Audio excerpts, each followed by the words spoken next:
Just took the rubber case off my OtterBox. We are live. We are live. Hello, Okay. folks. Hello, folks. So, myself, Squirrely, and Mr. Mildred over there, and this guy, Cap Velcro. I don't know. You know, I should have looked up how to put two namey things on the screeny thing, but I didn't because I have a squirrel brain. That tracks. We're here just to blab and shoot the breeze. Well, you know, I mean, I'm not monetizing. I could say shoot the shit, but some folks that watch this, they monetize, and it might be guilty by association and whatever. So, I'm going to ask this Mildred fella, how was that Phoenix Con? We tried to do a little joke, little stint, I could wait a minute, hold on. Mildred, give us an update. I can do that whole thing. We'll do it again when it's more, it works out a little more smoothly. But how was that Phoenix Con, sir? I mean, come on, be honest, be brutal, or be just like always. I have fun. I have fun GMing RPEX, and there's a lot of people that go to GaryCon went to Phoenix Con. Good. So it was good to see those people. That's fairly local. Yeah. I mean, considered to GaryCon, which is Lake Geneva. Phoenix Con is what, Appleton? Yeah. So the distance. So it's Lake Winnebago. So I mean, yeah. Yeah, in the wheelhouse. In the wheelhouse. Well, that's good. That's good. The Mythic Dinner was a lot of fun. They had this Royal Mythic Dinner. I think it was like you pay $40 and you can go have this dinner.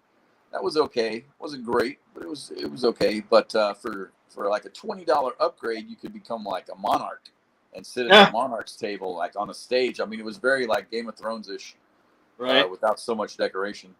And they got like a special meal, I think filet mignon and asparagus, and so their meal was probably worth it. But they also got to hand out, like, you could go up there and beseech boons of the monarchs, and they would grant your boons or not, and give out Arpex pins and other different things. And one guy proposed to his fiance up there. Yeah, I saw your post. Wonderful. Hey, I hope they live happily ever after. That's one thing the squirrel will always say: I'd rather see a man with a broken arm than a broken heart. Hey, I broke my arm. I got over it. I used it just fine. I had my heart broke. I'm a little more intrepid. I did manage to play one game while I was there on Sunday. Jeremy, a friend of mine, he's from Hawaii. He's built this really cool sci-fi game. Homebrew. You know how you always wanted a GM app where you could just ask the app anything and it would literally give you anything you wanted? Nice. That's what it is, but for sci-fi. And it's a really, really cool game. And I can't remember the name of it right now, but sorry. Sounds kind of like Free Market. You ever heard of that game? Yeah, I think so. Free Market? Have you played it before? Yeah. Market. You have or you haven't heard of it? Yeah, I have. Oh, you have? Is it like that? I'm sorry, folks. If you folks are hearing this crackling, I don't know what the heck it's about. This house is not burning down. We're fine. It's probably not on your end, Nate. And if it is, do you smell smoke? Get an extinguisher. Because it's crackling. It's like ants or crackling or something. We've been trying to work it out ourselves on our end, folks. All 0 viewers. Yeah. Thanks, lady. So it goes. I got a bride upstairs. She won't even tune in. Hey, welcome to the. Whoa. I was trying to find that game. I had the character sheet somewhere. Welcome to the world of the squirrel. I can't remember where. What I did with it. So much gaming stuff. It is what it is. Yeah, we all do.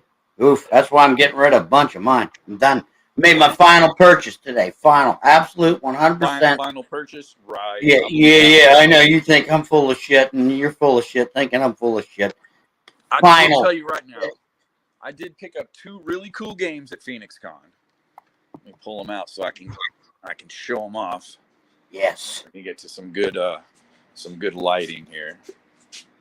So this one is Apes Victorious. Like a Planet of the Apes kind of thing? Exactly like a Planet of the Apes thing. It used basically like the Labyrinth Lord rule set. Okay, Labyrinth Lord, that's nice. It's OSR based. That was really cool. And this one, I saw the picture on the internet on Facebook, and I was like, just from the picture, I want that game. And then I went and talked to the people about it, and evidently it's some kind of like 4chan or Reddit sensation about the back rooms. I don't know if y'all are familiar with that. I wasn't. No. But yeah, the back rooms, yes. Oh, the back rooms, I watch that shit all the time. I love that back rooms. Yeah, my son he's into that luminal. What is it? Luminal spaces or whatever. Yeah. It's like you blip out of reality, and then you're caught in the back rooms, and it's basically this forever office building with looks like a chintzy cheesy hotel. Yeah. Just there's factions and different environments and things that are in there. Something like 200 fan written levels. So nice. Yeah. Nice. The neat thing about that backrooms thing is that's all been like on the YouTube or whatever. It's just a fan, you know what I mean? It's just self-generated kind of. Yeah. If you put out something cool, is it's the same thing that I'm going to use for Invasion Earth. It's this pop culture idea.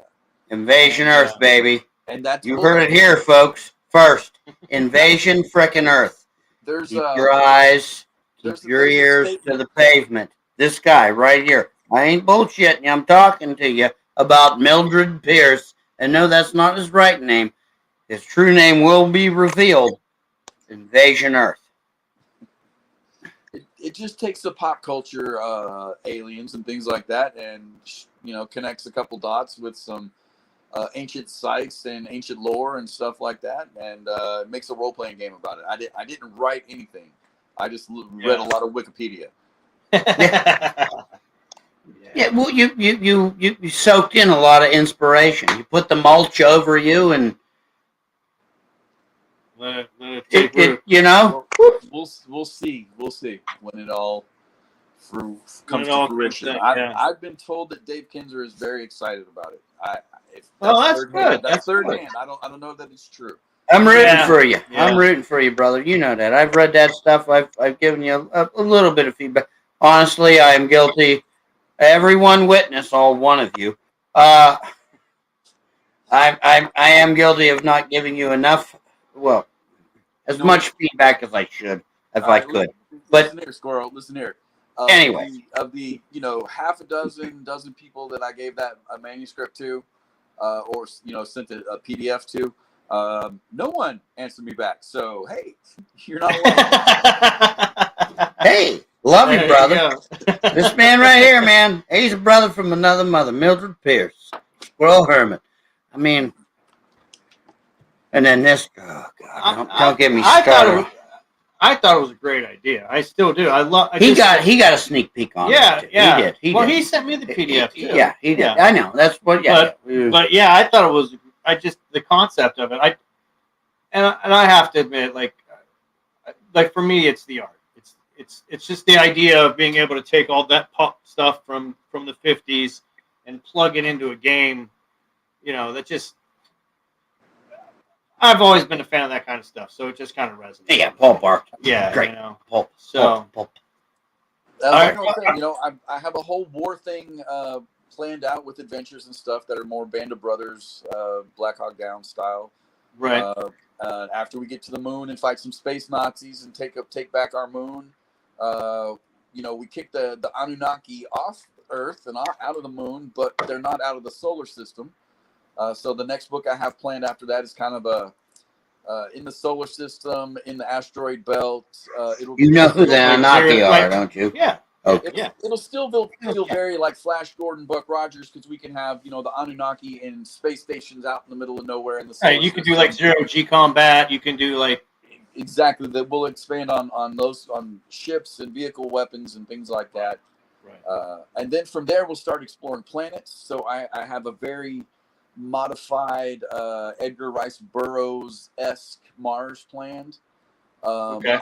I have an all original from my brain Venus planned, and a war between what my version of the Mind Flayer or Illithid will be is essentially going to be an octopus that we don't know they have this ability right now, but they can basically chop off your head, at the neck, and then use their little beak to like clamp onto your spine or whatever, and then take over your body. Okay. So that right. So like exactly like a Mind Flayer almost. Right. So they would look exactly like a Mind Flayer, but they're an octopus. But do they use psionics? So they're not quite a Mind Flayer. Oh no, they'll have psionics by then, and by that time he doesn't have it yet. By that time, okay. Jupiter, and then of course we'll have the bugs, the arachnids. You gotta have bugs. Well, you gotta have space bugs. You have to nod to Starship Troopers at some point. Yes, you got to get the tropes. You've got to. This is why this is beautiful. I said it's beautiful. I always say it's beautiful. You got to, all right, look, we have this modern day check all the boxes. These people on Earth.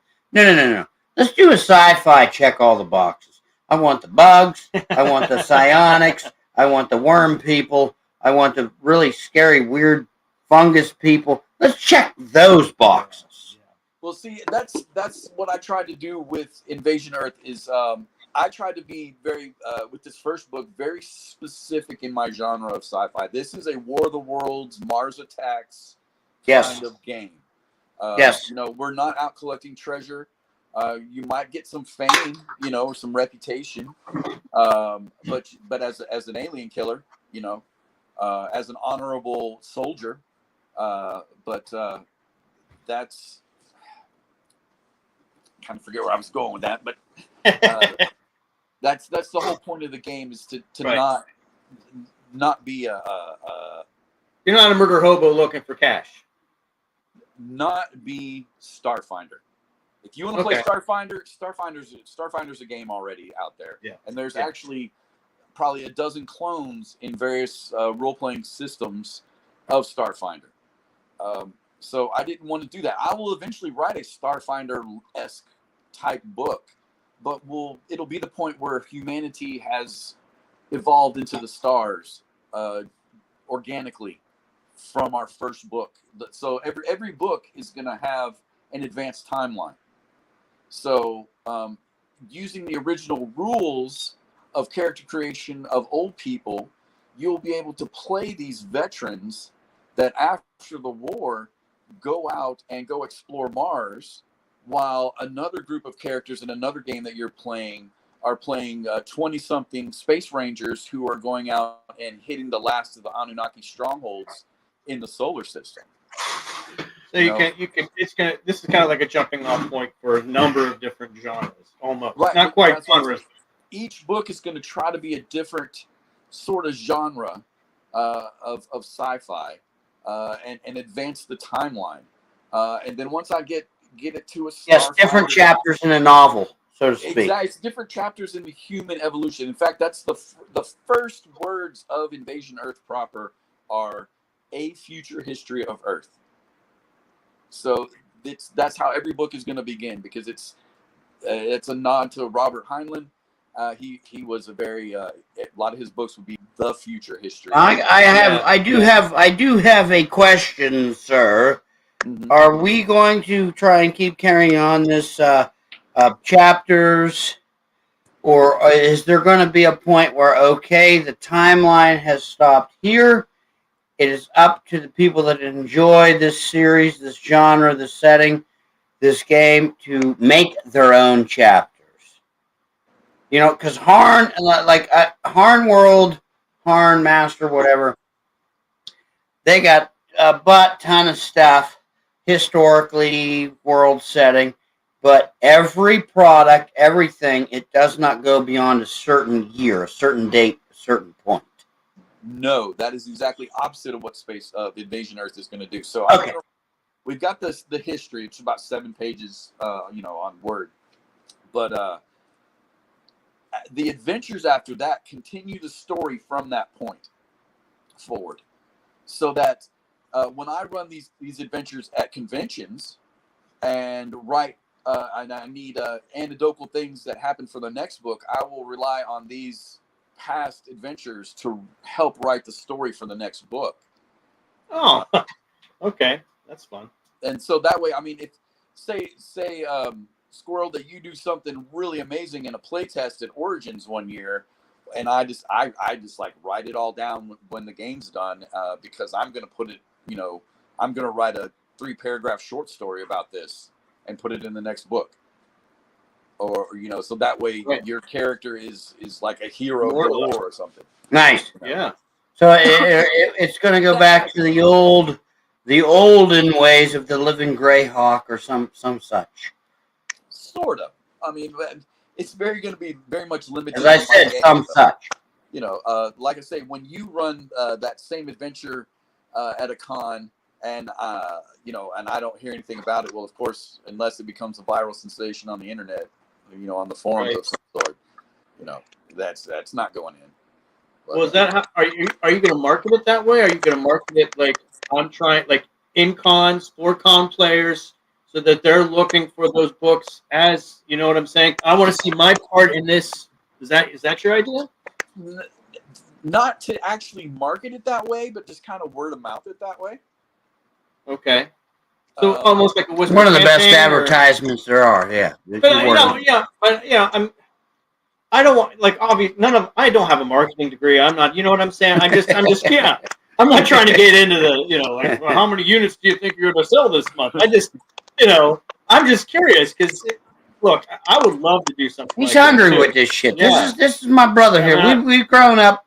We were like Nate. Like, I wish I would have grown up next to you. Like I grew up next to this guy. Like, I spent my money in college, and I should have just spent it on making games because that's what I wanted to do. And instead, I just read Shakespeare, which wasn't bad, and Gertrude Stein, which was terrible. And it's like, what was it? Larry Flint. I mean, right. That's the other. Yeah. I got more enjoyment out of that stuff, but no, I'm curious about a lot of stuff that's happening with the game. Like you're talking about this evolution. How do you see the tone of your game? Like when I read it, I kind of almost got like a sense of it's kind of campy, but it's not. If that makes sense. And I that's what I really enjoyed. Like how are you going to amp that up? Shooting for with this book is retro future. Okay. Yes. Retro future. So like take a 1950s car and put a hover, platform underneath it. Right. Like so it's maybe not exactly a flying car, but I mean it could be, if you got your license to fly it high or whatever. I don't know how I have a lot of the details of how day-to-day life works in the minutia. Right. And that's another thing. Invasion Earth is only set 100 years in the future. So it's not like we're 500 years trying to guess what's going on. Yeah. So maybe in 500 years of Invasion Earth time, we will have that Starfinder book. But and that's books and books. That was my interpretation when I read the first few drafts. Is like he was saying, is it going to be campy? Is it not? No, you can camp out. You can get campy as you want, or you can get gritty and raw and noir as you would like. Honestly, it kind of gave me a feeling of like a Tim Burton movie almost. Mm-hmm. Yeah, I can see that was and that's what really excited me because a lot of and I love like Robert E. Howard and Conan. Yeah, who don't like that? Come on, that's what we cut our teeth on. That was. But it'd be nice. It'd be nice to go in that like somebody going in that direction is novel. To escape into a That's great because that's pretty much what I was wanting. I was wanting that Flash Gordon, Buck Rogers kind of feel. Yeah, Flash Gordon, Buck Rogers. Come on. Great. But I hope the tone of each book changes a little so that you can feel the type of genre that I want to touch on. Probably before I do Mars books, or while I'm doing Mars books, I also want to do, in the lore of Invasion Earth, I basically decimate Australia, because why not? Again, it's already decimated. Well, that allows us to do not joking Mad on Max current like girl 4 stars kind or of- whatever, but Jesus Christ, it's Australia. Everything wants to kill you. Like I say, so it allows us to do a Mad Max tank girl kind of stuff, and that's actually where we're going to start doing mutants. It's going to start just basically with mammals, but as the mutagen adapts, You need to do that in Texas. other classes. I also want to do a cyberpunk book. To tag that genre. I've got a Hollow Earth book for, that's where the lizard. Hollow Earth. We need to revisit Hollow Earth. Mistra, whatever it is. Well, we need to come on. As you're jumping genres, are you worried about the tone staying the same, like that kind of Burton-esque kind of like 50s? Like how do you do Cyberpunk 2077 and make it like Flash Gordon?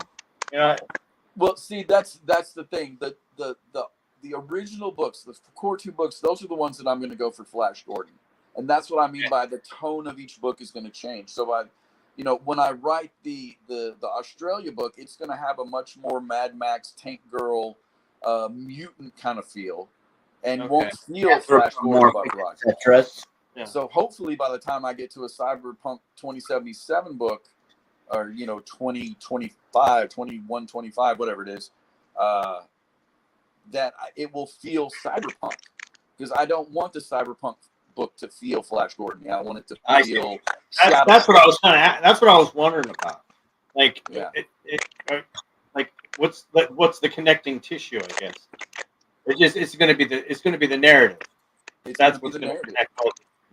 Yeah, and that way you'll be able to play, like, you decide you want to play cyberpunk, and Squirrel's like, dude, cyberpunk, that's not for me. I want to play this Australia, or I want to play Burroughs-esque Mars, Right.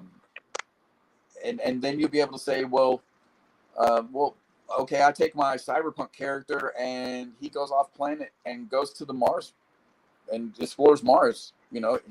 Granted, his abilities aren't going to be put to much use, because the colonies of Mars aren't going to be as as electronically adapted as Earth, but you'll be able to, just like in the original rules, even in the starter rules for Invasion Earth, I've got it written where you can take 2 M16s and shoot them at the same time, just like in the movies. Most role-playing games don't let you do that. You can do that in Invasion Earth. Most don't. Nope. Anything are astronomical. You would have to roll like a 20 and still do good. I still have plenty of bonuses, because it's the aces and eights way to shoot. You've got range penalties and accuracy modifiers. Aces and eights is great. It's freaking that game is one of the funnest games there is. Well, we take the shooting rules from that and add it to the Hackmaster rules for Melee. I know, baby. I know where you're going.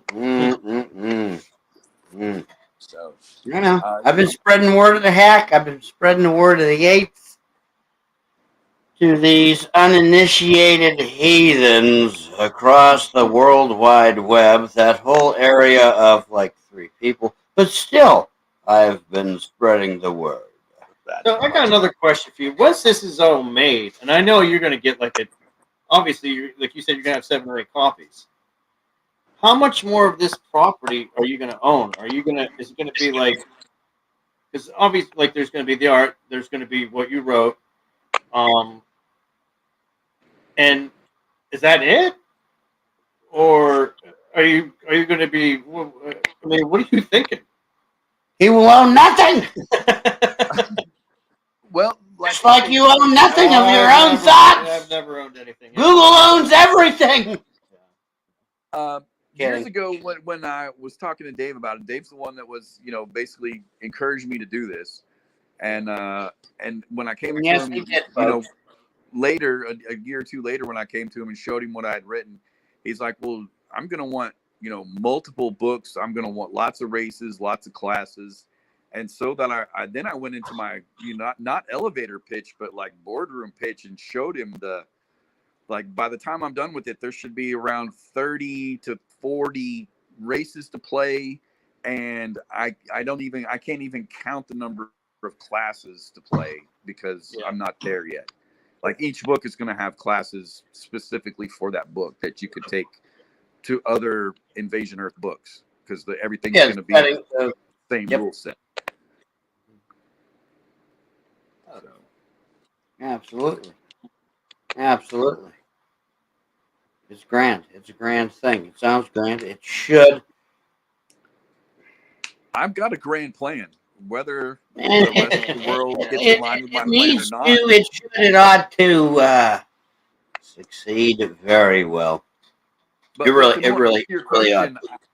I don't know exactly how much of the property I even own. I think Kinzer and Company is going to own it. They that's kind of when they do something, they like to own it and do it. So I feel like I'll just get paid like, riders and royalty stuff. You will get a meager service. You will be allowed to live on the land of. I haven't even signed a contract yet, so that's kind of, it still makes me nervous that I have. Oh, that's so. I see. Oh man. Yeah. Wow. But like I said, I'm hoping to learn more at Gen Con. I'm running 18 hours of games at Gen Con. A couple of my games are full. I think only one of them doesn't have a person. So even with one person, the way I've got the scenario written, I can run the game with one person. Nice. Nice. So how many years does this make for Gen Con? For you? For me? For you attending. Mildred. I started my first Gen Con in 2008 and went in 2009. Which was Gen Con what? Oh, shoot. I don't even know. Yeah, me either. I just figured I'd put you over the coals a little bit. I want to say that 2019 was the 50th, and no, 2019 was the 50th anniversary. Okay. So 42 maybe. But then I didn't go for a couple of years, and then I went in 2015 and 2016, and then in 2018 and 19, and then skipped those virtual cons because that's just rubbish. But went last year and did of Invasion. I mean, if you're gonna do this and talk and blab, okay, we'll go virtual. But gaming, it has its place, in my opinion. It really does. It has its place. But come on, man, there ain't nothing like getting together at the table, rolling dice, double dipping chips, pissing people off. You know what I mean? Like, come on. No, there's nothing like it. Yep. Nobody wants to be on the screen. Yeah. That's at least I don't think. There's nothing like. I mean, you get your intermediate fix virtually. I have never played a virtual game. Well, no. Oh, I lied. I've played a virtual game. One, maybe two. It was Simbarum from Free League. Their rules. It was. Here's the weird hokey thing that the Squirrel did. I jury-rigged things together to run it through my phone, a tablet, and my television. Oh, yeah. I did it. It was great. We had fun. And that was it. I did it once. Yeah. Well, maybe twice. Maybe twice. I'd have to ask. Namaw would have a better recollection. But yeah, I played one game on Roll20 where we started out from the camp, traveled to the cave, went into the cave, and went down the stairs. And then that was time for game to be over. Yeah. You can't get much done. No, I can't get much done with these people. I have 3 hours today. Dude, an hour of it's going to be talking and going, hey, how you been? How's it going? The other hour is going to be making jokes. I mean, jeez, I've said it, I'll say it, and I've always said it, and I'll always say it. For fuck's sakes, give me a 6 to 8 hour day of at the table gaming. Because it has been said before, written before, discussed before, documented, 60% of game time is jokes, laughter, eating, and bullshitting. 40% is honestly playing. So what's 40% of 3 hours? Oh, I can't do that math. An hour and 15 minutes. That sounds about right. What the fuck is that every week? Well, Right? especially if you're doing theater. I mean, the way we play is mostly theater of the mind, which is you gotta tell everybody everything, right? And that's kind of why I built the tile sets. Well, he's about to hawk his wares. Oh yeah, damn straight I am. He's That's about why to I'm hawk here. his- I gotta sell stuff. I gotta make some money. I gotta make $20 for the next 6 months. You know, like fucking make No, $20 a minute. no, Don't let him fool you, people. He likes to get theater of the mind, and it's fun. I like But if theater of he's the mind. got 3 hours, Hey, yo, I do use terrain and tiles. you I do. Come on. But that's all the stuff you don't have to talk about. You can talk about the things that you need to talk about. That's my opinion. That's why See, the last time he's I the ran, middle ground. He's the middle ground between myself and von Ludwig. He's the middle ground. Because von Ludwig, he's all about. I've seen some. Von Ludwig today, he's getting pissed about making a roll. Like, all right, he just threw a bunch of dice and says, I did it. Because he thought making that roll was They don't have to roll for that kill. inconsequential. It meant nothing. It was meaningless. Let's get on with the story. Well, let me ask you this: He's middle ground guy. When you run, I've seen your setups. How much do you lean on your terrain, like when you're playing? Like, if you, I mean, do you even think about it, or you just kind of like making the models and setting them up, and then, like when you do your narrative, it's just something totally different. Let's see here. You can see this. Like, there's my Jordan Forge Forest. Yeah. There's my Keep the Turf train. Here's some saucers. I've seen those pictures. I love those. Yeah, those are crass. I love those. Those are crass. I love them. Robots I've been acquiring. Aliens. Cars. Shipping containers. Go back to the three-legged thing. To your left. I rely pretty heavily on my terrain. I've got a Kickstarter coming that is nothing but city buildings, and it should be here Wednesday for time for Gen Con, so I'm pretty excited about that. Yeah, nice. So I rely very heavily on terrain, just to set the right mood. One of the things that I'm going to do also is a lot of GMs don't like phones out at the table, so when I'm doing an adventure in a real live city like New Orleans, I'm going to be able to say, all right, I'll pull out our phones and pull up your mapping app, and let's look at New Orleans, and I'll show you, where exactly we're at, and you can see on your phone where we're going to be fighting, and you can tell me, I want to go down this street where Lombardi's is and hang a left, and I'll be able to. You could go down the French Quarter or something like that. It's going to be interesting. I've got a whole. What I have in mind at some point is the Battle of St. Louis, and it's going to be like a 3-table event going on at the same time, and we'll actually have part of the arch, like the bases of the Arch of St.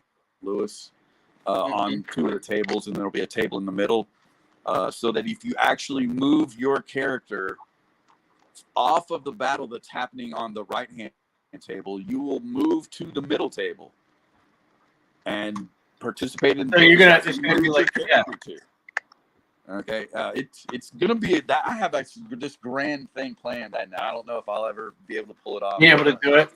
Well, if you ever, so I was always interested in using text to send secret messages to players. Like you get this flash of info, like somebody speaking to you telekinetically, and only you get that information, or trying to use a phone in a way that kind of like It's Ninja notes work better. The aliens have knocked out a lot of the satellites. You never did a ninja note? You just someone writes, they scribble and go, and they just hand it over to someone. Well, yeah, that might be. I'm sorry, what were you saying? The gray aliens take out most of the satellites, so we have to kind of revert back to like World War II, Vietnam era radio technology. Oh, okay. Like ham radios and that kind of thing. Yeah, things like that. You know, those big old fat telephones. Yeah. Big batteries and all that. Yeah. Yeah. You know, so a lot of it will refer to that. A lot of the new weapons I created for Invasion Earth, I basically looked at Little Green Army Men and said, how can I change that to something sci-fi? So there's a lot of that in there. Something I created new for Invasion Earth. Okay, so we all know how penetration damage works in Hackmaster and Ace and Eights. I created something called depleting damage that can also penetrate just like normal. But depleting damage, let's say you do 24 points of depleting damage done from plasma hitting your armor. It's going to eat through some armor points and stuff. But the next, after 10 seconds, if you haven't scraped that off, it's going to do 12 points of damage. And then 10 seconds later, it's going to do 6 points of damage. And 10 seconds later, 3 points. And, Like acidic wear away. Almost like a depleted uranium round or something like that. Yeah. That's basically the plasma. What we in Invasion Earth, that's plasma. Yeah. So, someone shot a gob of a gelatinous cube at you. You better scrape it out. You better somehow get rid of it. If you can't, you're screwed. It's literally shooting green slime. That is what the whole mechanic is you're shooting green slime. That's cool. Nice. I also have it's not in the basic book, but in the advanced book, or the other rules that will come along, is the Ghostbusters gun. Yeah. So I've written rules. Like every round, you have to like make a strength check to like keep it on target. And if you don't make a strength check, you roll where it veers off target. Like a D8 clock.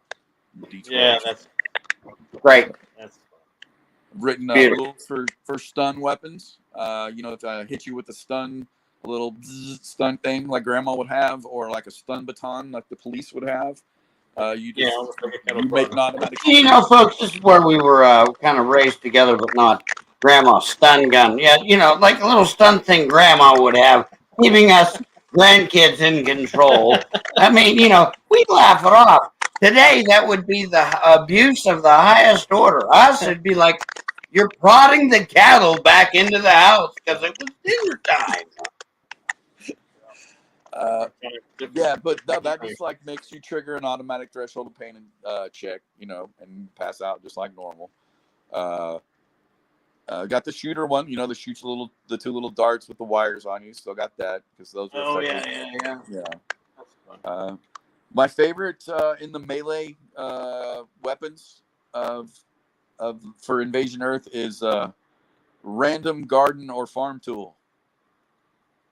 Just does a D4 plus strength. Hello. Right, like a sickle or a pair of shears or a lot of weed rake. Yeah. I'll just say a lot of the rules might be for further books because, like I said, I wrote nearly 500 pages that I had to sparse down to less than 150. Yeah. So, yes. How was that? How many babies did you have to kill while you were doing that? Most of them. Painful as it sounds. Most of them. Yeah. All but the one that survived. Well, basically, I had to look at pop culture and say, okay, what are the most popular aliens in pop culture? And I took the top 4 or whatever, top 3. Yeah, you got the gray, you got the grays, the guardians, people. Yeah, and then you can be human. Something that's kind of like almost like the folklore. It's not like when you say pop culture, you're not talking like xenomorphs or anything like that. You're talking like the ones that abduct people. And are you going to do more with that? Because I can't understand anything you're saying because of that feedback. Oh, sorry. Let's try this. Is it? Yeah, it's still pretty bad. It's getting worse. Can you understand me now? Hello, hello? Hello? Did y'all freeze? Oh, my goodness.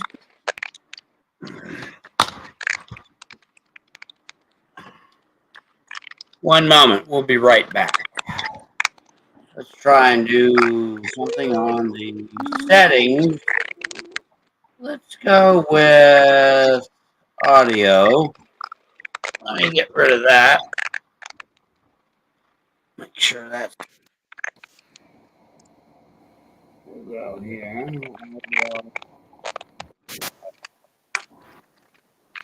Hello? Hello? Is that better? It's the same. It's the same. All right, hold on here. I'm going to try some other things. Camera, audio.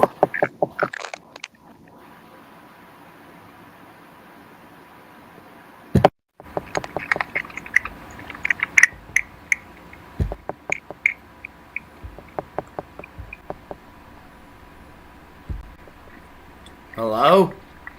I can hear you. Oh boy, that's extra clicky. What the hell is going on? I am so sorry, folks, if you do watch this after the fact. I don't know. Sounds like there's alien beings eating into my,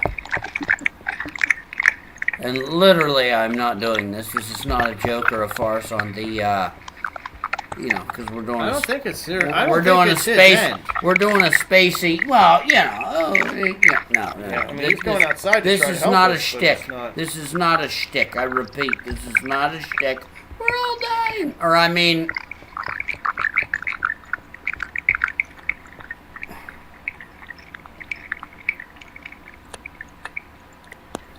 I don't know. There should be no.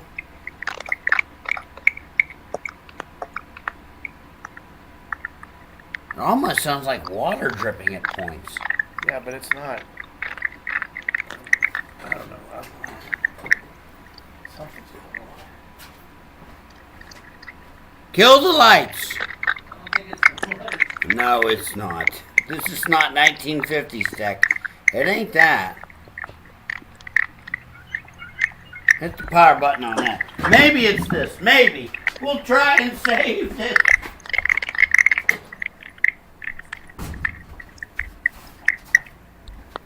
Here's what we'll do. I'll shut that mic off. That mic's... I mean, that's the only thing is the mic. Well, turn the mic off. I did. It's still doing it. I even unplugged it. No, it's not the mic. No, it's not the mic. I don't know. I apologize for all one of us, two of us. I don't get it. I do not get it.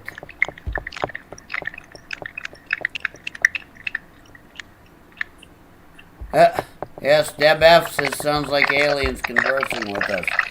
Well, maybe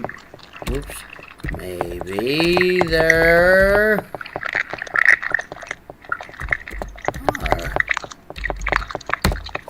I don't get it. I don't get it. I don't. This is something. Yes, I'm having issues, and I'd like to log a report right now, but it would interrupt his stream.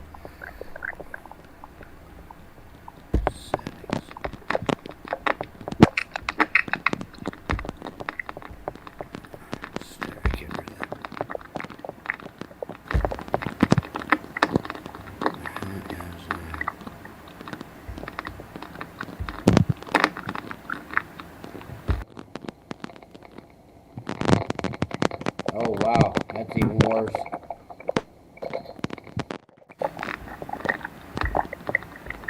Oh, geez. We're dying here, folks. The alien raid has begun.